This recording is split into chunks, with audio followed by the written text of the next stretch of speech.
L'anime commence par une atmosphère rurale qui semble paisible mais mystérieuse car de nombreux animaux meurent de manière anormale. Un détective masculin nommé Inugami Kohashi de Tokyo est venu pour élucider l'incident. Il se rendit chez l'un des habitants pour se reposer, puis rencontra un garçon nommé Dorotabo Okusaka Kaban qui cultivait des légumes dans le jardin.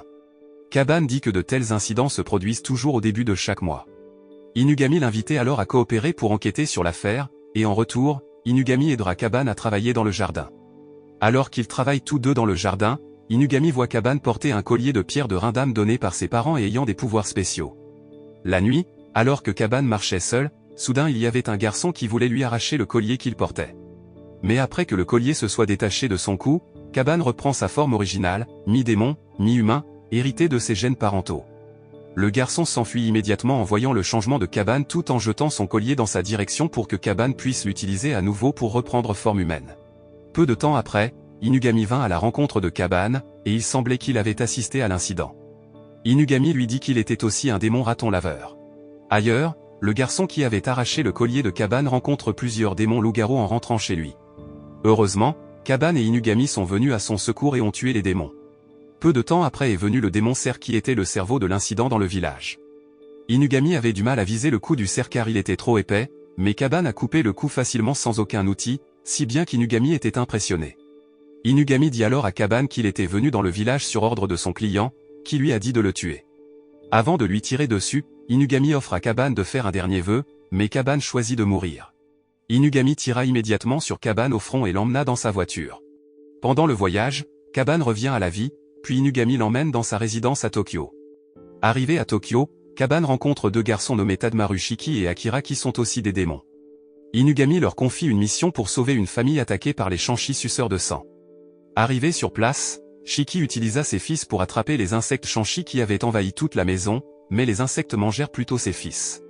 Kaban entra dans la pièce parce que l'insecte ne pouvait pas l'attaquer car il n'avait pas de sang. Finalement, il parvint à attraper tous les insectes sans l'aide d'aucun outil, de sorte que la famille put être sauvée. Une fois leur mission accomplie, Kaban demande à Inugami une récompense pour pouvoir rencontrer ses parents car il travaille déjà dans son agence de détective, et Inugami accepte. Après cela, Inugami leur demande de se rendre au commissariat pour rencontrer son ami nommé Inari Yoko. C'est un démon renard et également une personne influente au sein de la police. Arrivé au commissariat, Inugami remet un amulette à Kaban et s'en va tandis que Kaban, Akira et Shiki entrent dans le commissariat. Là-bas, il rencontre une femme nommée Konki et la subordonnée d'Inari. Elle accompagne Kaban jusqu'au bureau d'Inari, tandis qu'Akira et Shiki l'attendent dans la salle d'attente. Une fois dans le bureau d'Inari, le collier de Kaban est immédiatement arraché par Inari. Elle ordonne ensuite à Kon de trancher le cou de Kaban et de séparer son corps de sa tête en deux valises. Ensuite, Inari dit à Kon d'apporter la tête de Kaban, puis qu'on doit tuer Shiki et Akira. Kon se dirige immédiatement vers l'endroit où se trouvent Shiki et Akira et les attaque avec du feu, si bien qu'ils voient tous deux que le bureau est en feu, mais il s'avère que tout était une illusion. Kon lance une valise vers eux, et lorsqu'ils l'ouvrent, ils découvrent une tête de Kaban décapitée à l'intérieur, à leur grande surprise. Puis la tête de Kaban parle et demande à Shiki de la lancer vers Kon. Shiki le fait et la tête de Kaban parvient à mordre Kon jusqu'à ce qu'elle perde connaissance. Il ne faut pas longtemps pour que le corps de Kaban se régénère et redevienne entier. D'autre part, le collier de Kaban qui était dans la main d'Inari se transforme en un mini-ours en peluche car ce qu'Inari a pris était une illusion de son collier, tandis que le vrai collier était dans la bouche de Kaban. Inugami et ses amis ne se doutent pas que Kon les a suivis jusqu'à la maison d'Inugami. Kon s'évanouit de faim à son arrivée, et il l'emmène à l'intérieur. Une fois que Kon reprend conscience, Inugami lui donne beaucoup de nourriture, et Kon finit tout. Le soir, Inugami et ses amis sont dans un bar pour une mission. Peu après, un homme nommé Yoruno, qui est un démon au flair humain, arrive.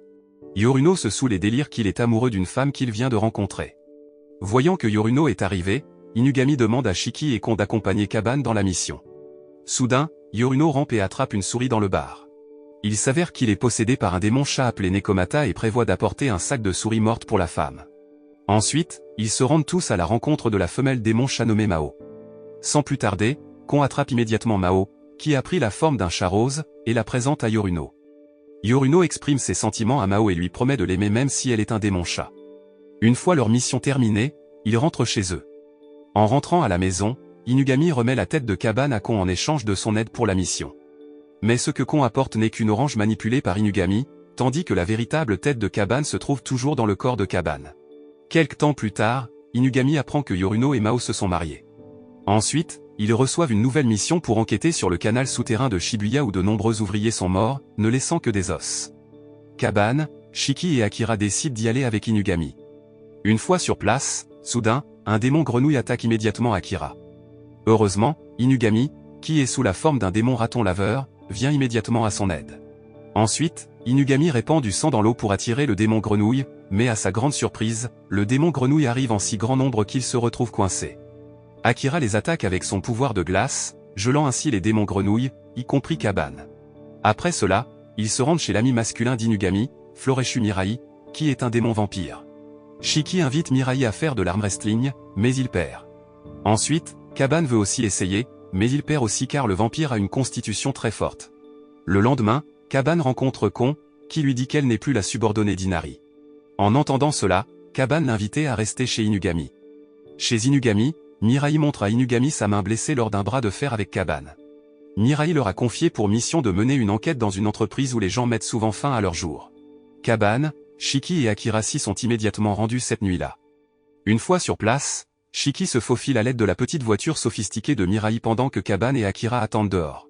À l'intérieur, Shiki a vu les employés qui travaillaient presque morts, puis les employés qui tentaient de s'enfuir ont été amenés dans une pièce par une femme. Dans la pièce, un moustique démoniaque a sucé le cerveau de l'employé. Shiki a décidé de reculer, mais la petite voiture de Mirai l'a attrapé, alors le démon moustique est venu. Heureusement, Mirai a immédiatement attaqué le furtif à travers la petite voiture plus tôt. Kaban et Akira, qui attendaient dehors, ont rencontré un démon moustique, mais Kaban a réussi à le vaincre et l'a entraîné dans le bâtiment.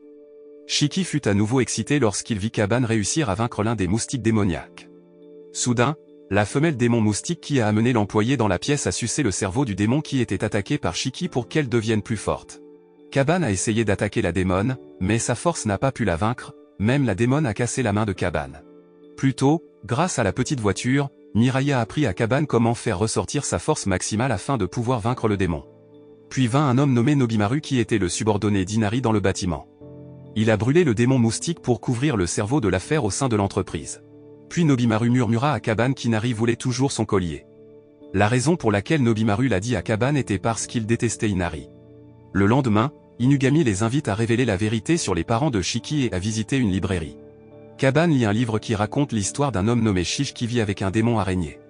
Le démon peut créer un fil d'or pour que Shish devienne riche. Pendant ce temps, Shiki a vu une petite fille nommée Tadmaru Aya devant le magasin qui regardait dans sa direction comme si elle connaissait déjà Shiki. Puis il rencontre l'oncle de Shiki, Tadmaru Akio, humain et historien. Akio raconte la mort des parents de Shiki, ce qui rend Shiki triste. La nuit, Nobimaru venait parce qu'il voulait prendre un bain avec eux. Après cela, il les a emmenés hors de la maison pour voir les lucioles. Quand Shiki vit les lucioles, il se souvint de son passé. À ce moment-là, Shiki a couru vers une cabane où travaillaient sa mère et Akio. Lorsqu'il entre dans la cabane, il est surpris de voir sa mère être obligée de travailler par Akio pour produire un fil d'or qui peut tout guérir. D'un autre côté, Inugami emmène Akio là où se trouvent Shiki et ses amis pour révéler la vérité sur les parents de Shiki. Akio raconte que le père de Shiki est mort en tombant dans un ravin alors que sa mère était enceinte de Shiki. Lorsque Shiki est né, il souffrait d'une maladie rare que les médecins ne pouvaient pas traiter. Akio est prêt à guérir Shiki parce que sa mère doit être prête à être un matériau expérimental pour produire du fil d'or par la force. Akio a également amené les démons à avoir des relations sexuelles avec la mère de Shiki pour produire du fil d'or. Après de nombreuses années, le fil d'or fut enfin obtenu. À l'insu d'Akio, Shiki a entendu toutes ces histoires derrière l'arbre.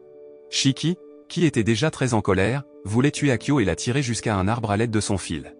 Puis plusieurs démons nés de la mère de Shiki sont arrivés, faisant secouer mentalement Shiki et le faire pleurer. Shiki demande alors de l'aide à Kaban pour attraper Akio. Lorsqu'Inugami est empoisonné par l'un des démons, Aya, qui peut communiquer avec les démons, arrive. Sachant cela, Aya emmena immédiatement Inugami dans un lac qui pourrait guérir le poison. Pendant ce temps, Kaban massacre les démons qui l'attaquent. Après un certain temps de combat, Kaban réussit à tuer tous les démons, puis il amena Akio devant Shiki. Aya est venue voir Shiki et lui a dit qu'elle était sa sœur cadette qui pouvait produire du fil d'or. Elle demande alors où est sa mère, mais Akio ne veut pas lui dire. Pendant ce temps, Inugami a immédiatement contacté Mirai pour retrouver l'endroit qu'Akio visitait fréquemment, et Mirai a dit que c'était dans le lac de guérison. Aya et Shiki coururent immédiatement vers le lac. Shiki plonge dans le lac et trouve sa mère enveloppée dans du fil d'or, et il amène sa mère à terre. Il garde Akio en vie, mais quand ils partent, Nobimaru le tue parce qu'il est sur le point de commettre un autre crime. D'un autre côté, Inugami emmène la mère de Shiki chez un médecin capable de guérir les démons. Bientôt, Aya est venue rencontrer Shiki et l'a appelé son frère aîné en pleurant. Puis leur mère s'est rendue compte qu'ils avaient l'air très heureux parce qu'ils pouvaient être ensemble. Le lendemain, Shiki retourna au travail pendant qu'Aya travaillait à la clinique pour qu'elle puisse guérir les malades à l'aide de son fil d'or. Puis Aya a demandé à Kaban d'être son petit ami parce qu'il était très courageux et fiable. Kaban a accepté même s'il ne comprenait pas ce que signifiait sortir avec quelqu'un. La scène change dans le passé d'Akira avec son frère aîné, YI. Depuis leur enfance, ils étaient étroitement gardés par une femme masquée et n'étaient pas autorisés à quitter le village. Mais ils étaient tous deux déterminés à aller à Tokyo. Après cela, Akira a quitté la maison d'Inugami parce qu'il causait toujours des ennuis. En se promenant seul au milieu de la ville, il rencontre YI, mais il a l'air différent. Quand les deux se sont réunis en discutant, Akira a dit qu'il voulait vraiment vivre dans un château, alors YI l'a fait en utilisant son pouvoir de glace. Bientôt, le château est devenu viral et a fait la une des journaux, tant de personnes ont visité le château. Sachant cela, Inugami et ses amis ont visité le château de glace, et il y avait de nombreux visiteurs, y compris des journalistes. Ensuite, YI a voulu tuer le journaliste, mais heureusement, Inugami a immédiatement tiré sur YI pour que les visiteurs puissent être sauvés. Il s'avère que YI a un collier de calcul rénaux qui n'entraîne aucune mort ni destruction, ce qui le rend très fort. Akira vit Kaban, Shiki et Inugami, figés dans le château mais toujours en vie. Puis Kaban s'est libéré de la glace et s'est régénéré. Kaban a demandé à Akira de retourner chez Inugami, mais Akira a fait semblant de refuser pour ne pas être attaqué par YI. Akira demande alors à YI d'aller ailleurs pendant que Kaban essaie de faire fondre Inugami et Shiki. Soudain, Inari arrive et demande de l'aide à Kaban pour arracher le collier de YI. Inari a dit qu'il était possible que YI ait des informations sur ses parents, alors Kaban s'est immédiatement rendu chez YI. D'un autre côté, YI faisait face à Nobimaru, mais Nobimaru a eu du mal à le combattre, donc sa main a été blessée car il tenait un calcul rénal très froid. Peu de temps après, Kaban est venu combattre YI et a demandé à Nobimaru de brûler son corps afin qu'il puisse faire fondre le pouvoir de glace de YI. Le corps de YI s'est finalement fissuré parce qu'il avait libéré trop de glace en combattant Kaban. Après cela, Akira et Kaban ont l'intention de retirer le collier de calcul rénaux de YI à l'aide du collier de calcul rénaux de Kaban afin que leurs calculs collent ensemble. Puis Inari est venue prendre leur collier, mais elle a été arrêtée par Inugami. YI, qui avait été grièvement blessé, a été emmené à la clinique où travaillait Aya. Après avoir récupéré, YI a déclaré qu'il avait détruit son village parce que les supérieurs voulaient tuer Akira qui, à ce moment-là, voulait aller à Tokyo. Après cela, Inugami a parlé à YI et aux autres de l'incident des démons combattant les humains. Mais en fin de compte, le démon veut faire la paix et vivre en paix aux côtés des humains. Ensuite, les démons les plus puissants de leur race ont fabriqué des calculs rénaux pour garder le monde des démons, on peut donc être assuré que le parent de Kaban est la race de démons la plus forte. Après cela, YI a donné le calcul rénal fusionné à Kaban, et il avait l'intention d'aller errer avec Akira. Pendant ce temps, Shiki s'entraînera avec Mirai. Inugami et Kaban recherchent ensuite des informations sur les calculs rénaux dans la région de Shikoku, mais qu'on veut venir avec Kaban parce qu'on lui a demandé de voler secrètement les calculs rénaux de Kaban. Puis ils se rendirent tous les trois à Shikoku. La morale que l'on peut en tirer est que parfois, les gens peuvent faire des choses folles juste pour protéger les personnes qu'ils aiment. Ils ne se soucient même pas de savoir si cette personne acceptera le sacrifice ou non.